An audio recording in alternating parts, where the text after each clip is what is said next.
झोडगा ग्राम मध्ये भ्रष्टाचार विरोधात आमरण उपोषण सुरू.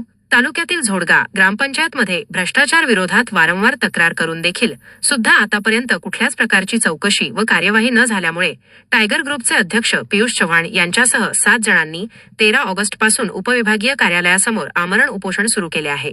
झोडगा ग्रामपंचायतचे तात्काळ गैरव्यवहार विकास कामाबाबत चौकशी करून कार्यवाही करण्यात यावी. घरकुल योजना शासनाच्या यादीत लाभार्थ्यांचे नाव असताना देखील बांधकाम सुरू करण्याकरिता 10,000 रुपये समाधान कटकवाड यांना लाभार्थ्यांना द्यावे लागतात.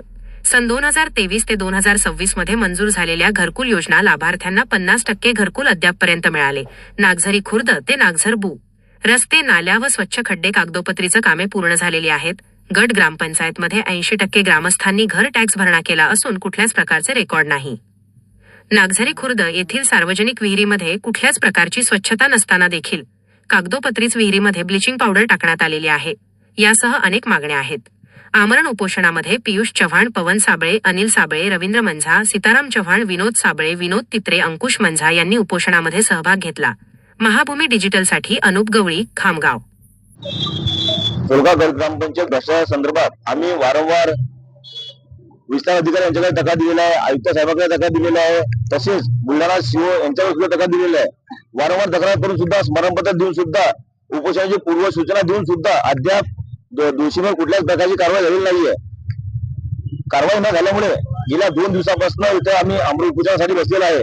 जोपर्यंत दोषीवर कारवाई होत नाही आणि ग्रामसेवक असतील किंवा सरपंच जे काही दोषी असतील जोपर्यंत ते निलंबित होत नाही तोपर्यंत आम्ही आमरण उपोषण सोडणार नाही, असं आम्ही वारंवार विस्तार अधिकारी साहेबांना सांगितले आहे, बीडीओ साहेबांना सांगितले.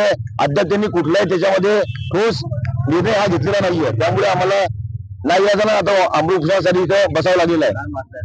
मागणी असं आहे की झोडगा ग्रामपंचायतीमध्ये बऱ्याच ठिकाणी भ्रष्टाचार झालेला आहे, रस्त्यामध्ये भ्रष्टाचार झालेला आहे, नाल्यामध्ये भ्रष्टाचार झालेला आहे, कचरा कुंडीमध्ये भ्रष्टाचार झालेला आहे, मुलींच्या शाळेच्या बाथरूम मध्ये सुद्धा भ्रष्टाचार झालेला आहे, विहिरीमध्ये भ्रष्टाचार झालेला आहे. आणि जे काही घरकुल योजना शासनाच्या आहेत लाभार्थ्यांना घरकुल द्यायचे 10,000 रुपये द्यावं लागतं.